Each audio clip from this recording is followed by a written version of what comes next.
किस किस प्रकार के वक्तव्य निकाले जाते हैं, कभी बहन बेटियों के लिए, कभी संवैधानिक संस्थाओं के लिए, कभी प्रशासन के लिए। और ये तो समाजवादी पार्टी की हमेशा से नियत रही है, जब वो चुनाव हारती है तो पहले इलेक्शन कमीशन को दोषी ठहराती है, फिर वह ईवीएम को दोषी ठहराती है, फिर प्रशासन को दोषी ठहराती है और फिर पुलिस कर्मियों को दोषी ठहराती है, लेकिन अपने कारनामों को कभी वे लोग दोषी नहीं ठहराते हैं।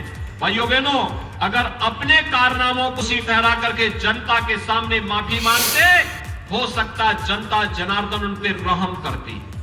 लेकिन जनता भी जानती है ये सुधरने का नाम नहीं लेने वाले हैं, सुधरेंगे भी नहीं, क्योंकि जिनकी आदत गलत हो चुकी होती है उनको सुधरने में भी मुझे लगता है कि बहुत समय लगता है। बिना कुछ खर्च किए अपने किचन से होम बेकरी बिजनेस करके 40,000 रुपए महीना कमा रही हैं। आपको भी ये करना है तो फ्रीडम ऐप को अभी डाउनलोड कीजिए।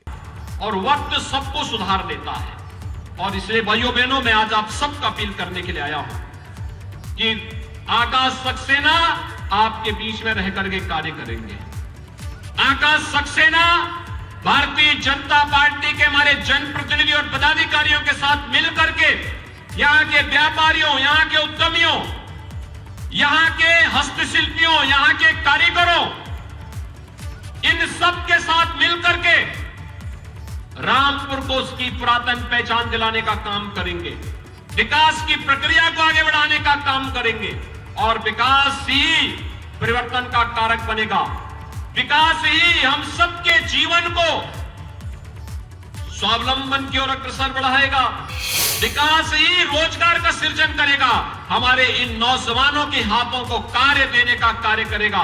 और उसी प्रक्रिया के साथ जोड़ने के लिए आज मैं आपका आह्वान करने के लिए आया हूं। एक बार रामपुर में भारतीय जनता पार्टी को चुनाव जिता करके भेजिए।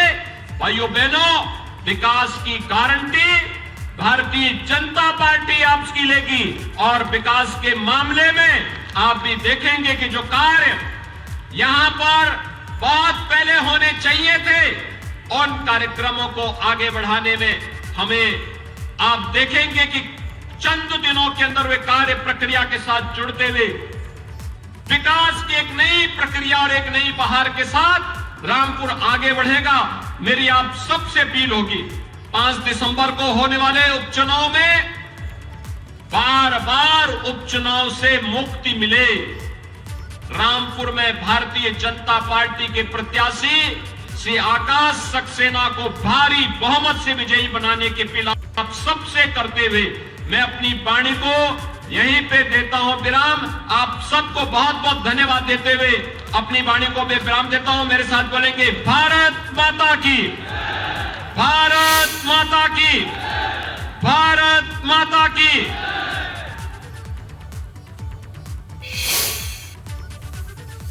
मुख्यमंत्री ने अपना संबोधन समाप्त कर लिया है और पुरजोर अपील की उन्होंने आकाश सक्सेना, जो कि बीजेपी के प्रत्याशी हैं रामपुर में, उनके समर्थन में वोट करने के लिए। और कारण उन्होंने जो बताए वो एक बार ज़रूर हम आपको बताना चाहेंगे। उन्होंने कहा कि जब शासन अपनी योजनाओं में भेदभाव नहीं कर रहा, पूरी पवित्रता से योजनाएं सब तक पहुंचाई जा रही हैं, योजनाओं के लाभ सबको दिए जा रहे हैं, तो मेरी आपसे अपील है कि आपको भी वोट देने में भेदभाव नहीं करना चाहिए। और फिर उन्होंने आजम खां का नाम लिए बगैर आजम खां का घेराव किया, बदजुबानी की चर्चा की और कहा कि हम आज भी उनसे अपील करते हैं कि अपने स्वास्थ्य का ध्यान रखें। अगर उन्होंने विकास के काम किए होते, अगर उन्होंने बगैर भेदभाव के विकास किया होता रामपुर में, तो आज ये स्थिति नहीं होती। ये मुख्यमंत्री की बड़ी बात है रामपुर में। तो मुख्यमंत्री ने प्रत्याशी पर भी फोकस किया। उन्होंने कहा कि आकाश सक्सेना ने जिस तरीके से काम किया है, लोगों के लिए लड़ाई लड़ी है, अपने पैसे पर उन्होंने पूरी जंग लड़ी, एक बड़े परिवार से और खुद भी एक संभ्रांत परिवार से आते हैं, ऐसे में एक बार आप मौका उन्हें ज़रूर दें।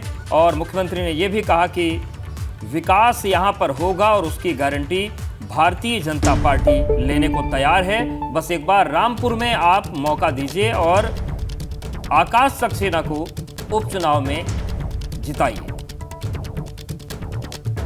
आकाश सक्सेना को उन्होंने विकास की गारंटी बताया, कहा कि जो काम अभी तक यहाँ नहीं हुए हैं वो सिर्फ चंद दिनों में हो जाएंगे और यहां पर अगर भारतीय जनता पार्टी जीतती है विधानसभा चुनाव में तो मैसेज जाएगा कि रामपुर की जनता भी विकास के साथ है।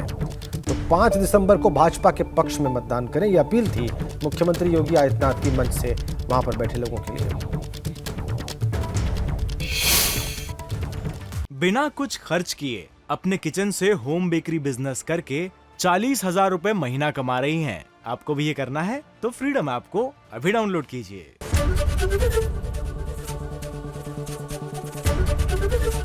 एबीपी गंगा, खबर आपकी, जुबान आपकी।